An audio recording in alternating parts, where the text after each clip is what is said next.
How did you learn about like the history of strength? Because I've been in some conversations with you before, and you've mentioned even earlier today, you were like, oh, they used to do these 6-day races where they would just like run for 6 days straight. Like, how did you kind of stumble upon some of this stuff? It seems like you're like very fond of those things. Like, how did you discover some of that? I mean, that's a big part of my page. Originally, before even there was even a business aspect, that was just me, just some guy randomly posting on old, it's all over your Instagram. Yeah, it's really cool.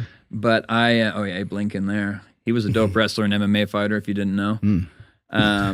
But I've always been interested in history, and I've always been interested in training, and so it seemed like a natural combination of the two. You hear some cool stories here or there, or anecdotes, and you kind of want to know if they're true, or you want to know if the Spartans really did eat 2 meals a day instead of the 4 that was conventional in ancient Greece at the time, and Hicks in there. Look at that when in his prime. What a man. Dude, your page is such a good reference for education, though, man. Like, people should know these names and know these people. Yeah, everyone needs to go follow, because there's so much shit that I don't know. Like that's just here. This is dope. Oh, I appreciate it. But yeah, it's just it's the stuff that you find. Oh, that's the longest boxing match in history. That's another one. How long did that go? It was like 8 hours something. It was 108 rounds. One of the guys had broken every bone in both hands. Just sitting there punching each other the whole time. Yeah. Savage. You gonna give up? Nope. No. I'm not gonna give up either. Just keep fucking punching each other. Yeah, I'm good on that. But shit. So yeah, this stuff fascinates me and interests me, and also from a training aspect, I think we tend to get kind of myopic. We focus on when we want to learn training data, when we want to find facts and stats, we look at the most recent study, and I think there's nothing wrong with that for sure. It can be exciting sometimes, yeah. It is, but I think we have thousands of years of data. I mean, from the Greeks and the Romans to before that, you know what I mean? We understand how people react to certain diets. We understand how people train certain ways. And, none of this is new. It's not lack of knowledge. No. Why, the reason why we're fat is not lack of knowledge. No, I mean, even literally none of this is new too. Like the vegan versus carnivore debate. That was going on in ancient Greece. And one year, if a Olympic champion was a carnivore, half the athletes in Greece would follow. The next year it'd be a vegetarian. The same thing would happen. You know what I mean? Like, this is not sick. This is not new, literally. And they're like, oh, dude, that Spartan guy who won the pancration last year only eats meat and dairy. It's like, all right, so it's, we're, nothing under the sun is new, as they say.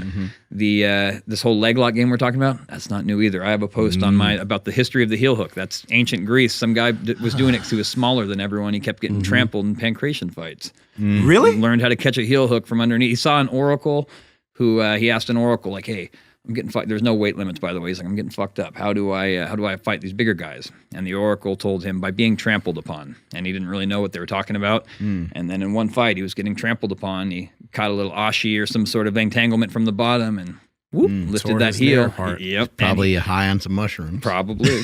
But went on to be undefeated, by the way, too. Oh, shit. Yeah, just catching heelys on everyone. Actually, what you're talking about is really cool, because I didn't know that people actually knew much about pancration. Every time I've heard about pancration, it's like people are like, oh, well, we don't know much about it. But so I've actually had a good conversation with John Danaher about this, and we both kind of settled into the conclusion that we can't really be sure what the level of their skill was, but that most likely it was very high, because we're talking about centuries of evolution here. Yeah. We're talking about massive resources and time, energy, food. We know their strength conditioning stuff and their nutrition was on par with our own outside of the cutting edge science for measuring a lot of the specifics, Power Project family, this clip is brought to you by cocaine.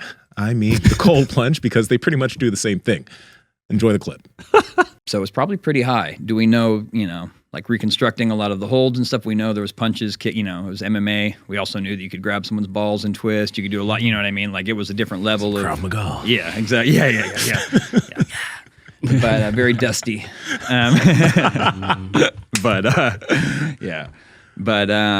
So yeah, we can't be sure on some of it, but you can tell, especially when you see a picture of some guy heel hooking a centaur, you're like, oh, well, okay, toes in the armpit, lift the heel, and we know what happens then. God damn. But what was going on with these 6-day races you were talking about? So that was a trip. I haven't done too much of a deep dive, but yeah, so this is 1800s or the late 1800s. it was kind of a fad. Yeah, 6-day races, and so people would get real kind of shady with these. PEDs were a huge thing. Nitroglycerin and cocaine particularly, and just to keep them awake and stimulated. There were also a lot of the races you'd see going on from there and later too. It's like they didn't really understand how respiratory systems reacted to like car exhaust, especially primitive engines of the day. So you'd be running for a day or 6 days, and there'd just be a car shadowing you the whole time that's just putting out black smoke. And they're like, all right, so how do you feel? So some journalist, and you're just like dying, and then sniffing poppers and cocaine and whatever guy with a else. curly mustache. Yeah. Hey, son, hey, flipping a coin under a street lamp.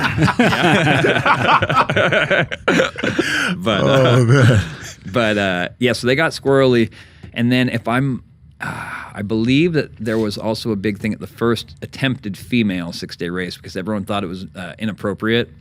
And so people were just the whole time just mobbing it and messing with them. But the crazy thing was these people back then, they ran in like dandy clothes. Like there's guys, like pictures of guys running with like a cane and like hats and you know what I mean? It's like, and then they'd talk about how like mile 60, their feet were bleeding over the track. And it's like, yeah, you think you're wearing high heels and a powdered wig. No. Oh my God. But yeah, and there was also, again, just did a post on this by coincidence, but the British they called them pedestrians. Ultramarathon runners at the time were called pedestrians. Okay. And the British initially were the leaders in that field. Like they were putting out the best athletes. And they started hearing kind of weird, troubling reports coming from America of guys doing hundreds of miles. This guy ran 200 miles, and they're like, no way, son. First of all, this is our game. Second of all, that's just not possible. It's crazy. Mm-hmm. So there was kind of like a PR, about a trash talking by telegram or ship mailed, for a while, going back and forth, and eventually they set up a duel. America's top guy, or second top guy, I think, was going to come duel the British guy, and they were just going to be a track. It was like a horse racing track, spectators with umbrellas and refreshments, the whole thing. And what year was this? Late 1870s something. It's on the post, but I can't remember. How far down or how recent was the post? It's the one with that kind of psychedelic picture I put on there. I just did it like the other day or last night maybe. So I said somewhere in there. 1876. There you go. And these two guys just went around this track over and over and over again, and the American guy ended up winning. By the other guy, the wooden track was just messing their feet up. So the other guy at like mile 60 something had to tap out. His feet were just like literally socks were soaked with blood and this whole thing. And then the American guy hit 100 miles or whatever. Because I think it was just they were going to see who could do the most in 24 hours or something like that, a allotted time limit. But they had some crazy stuff like that. And then the drugs in general led to a lot of like hallucinations and other weird stuff in a lot of these competitions. Peeps, we love bringing you all this fitness information, and we also want to help bring that information to more people. So if you could help us out, hit that Rev subscribe button and then hit the notification bell, and we'll continue to bring you the heat. And I won't whisper in your ear. Talk to you guys later.